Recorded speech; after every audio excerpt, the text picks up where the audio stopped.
think we are able to be born today and to live in no myth, without history. That is a disease. That's absolutely abnormal, because man is not born every day.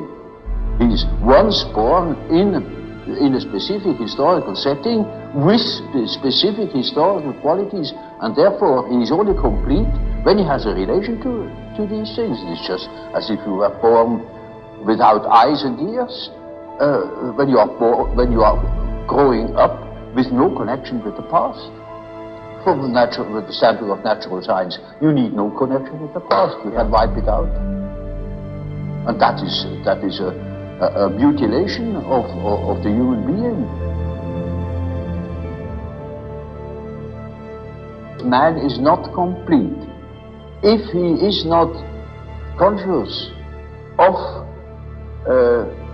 that aspect of things.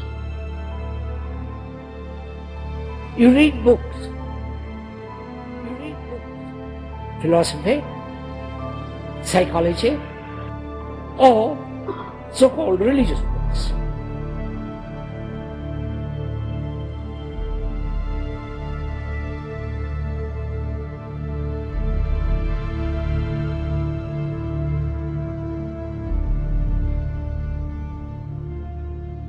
All the individual qualities are wiped out. That, of course, is most unbecoming. It is unhygienic. It deprives people of their specific values where they are individuals. It deprives them of the most important experiences of their life, where they experience their own value.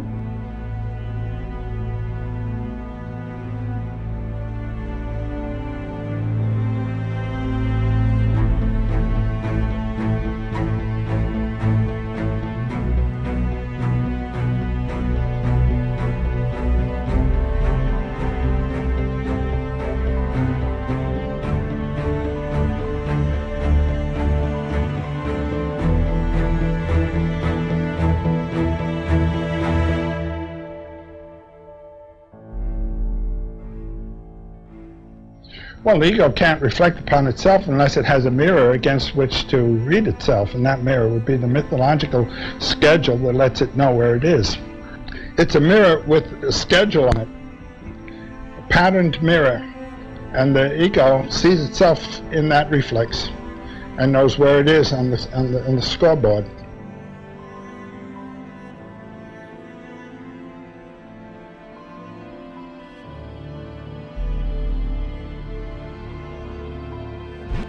Civilization is a vast storehouse of wisdom. To not know your history is to be amnesic. People don't know. So since they don't know, they can be fed any shit that is out there, and they don't know. They have no idea. So the way to gain power is to reclaim a command of history.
It is your soul that is learning.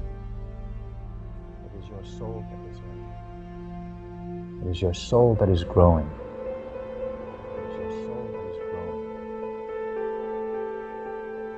The soul of an individual, your soul and my soul, is that part of us that is immortal.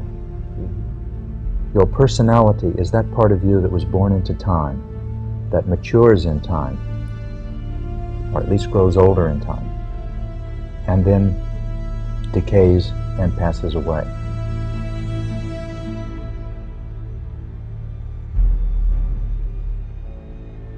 There is no aspect of the world that is not the world of spirit. This is not a material world that we are living in. It is a spiritual world.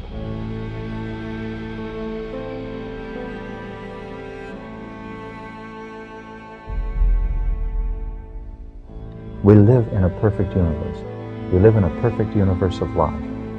And what is so magnificent is that we are beginning to see that.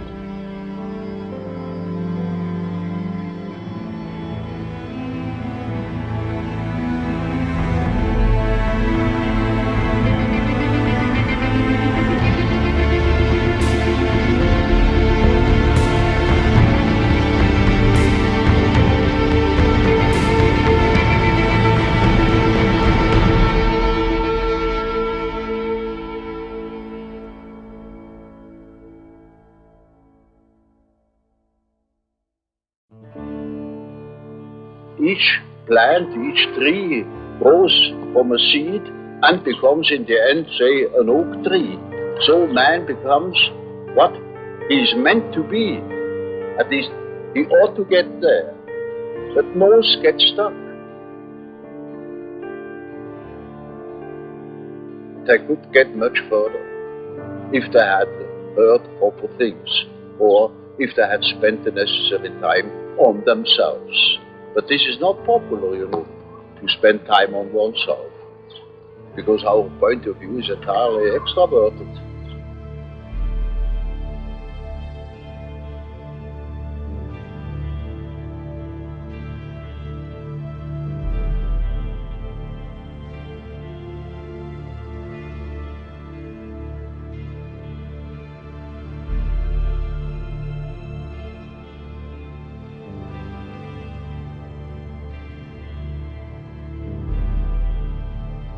When you observe the world, you see people, you see houses, you see the sky, you see tangible objects.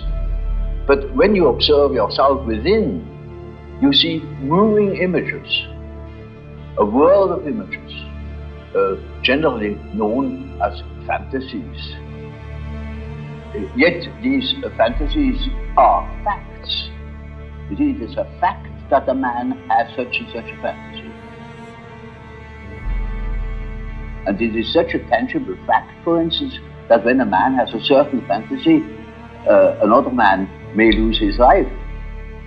Or a bridge is built. These houses were all fantasies.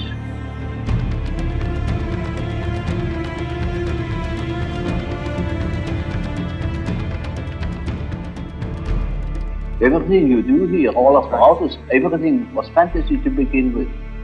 And fantasy has a proper reality. That is not to be forgotten. Fantasy is not nothing.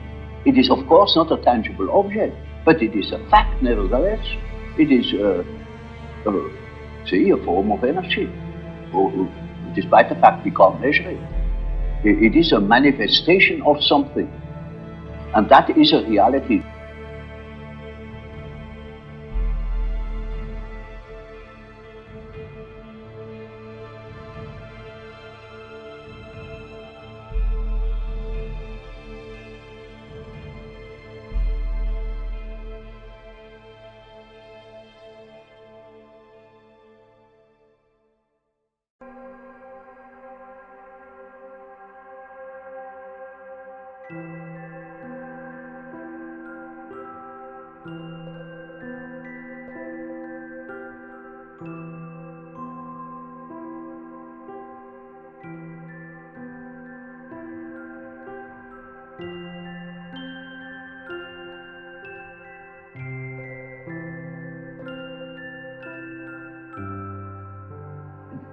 It is the character that is doing it.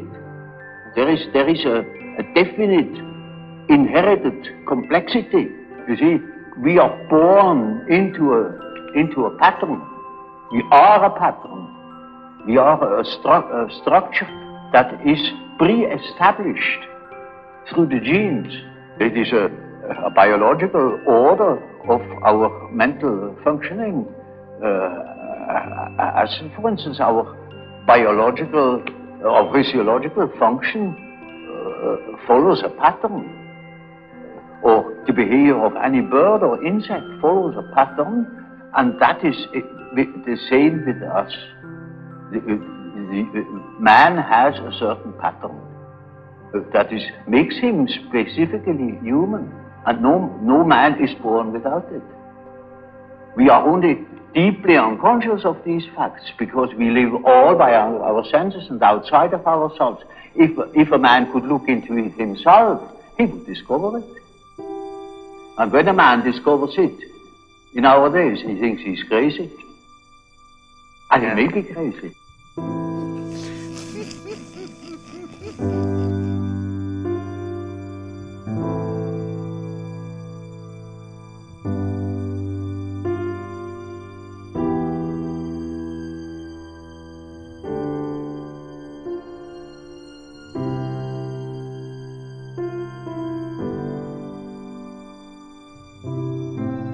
Our minds are very rarely very quiet.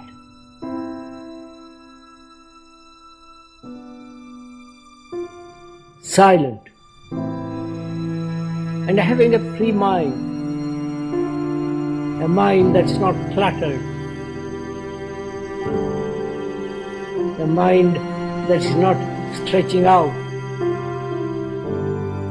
Not seeking anything.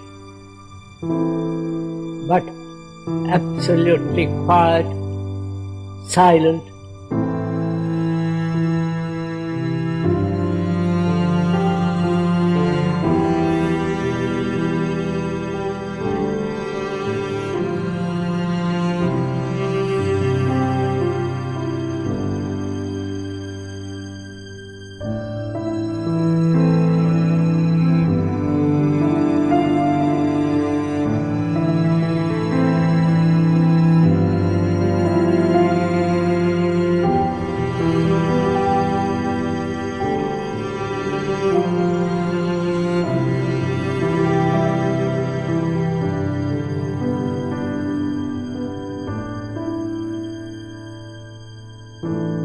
We are spiritual beings. We have always been spiritual beings, and we will always be spiritual beings. The difference is that now we are becoming aware of ourselves as spiritual beings. Production.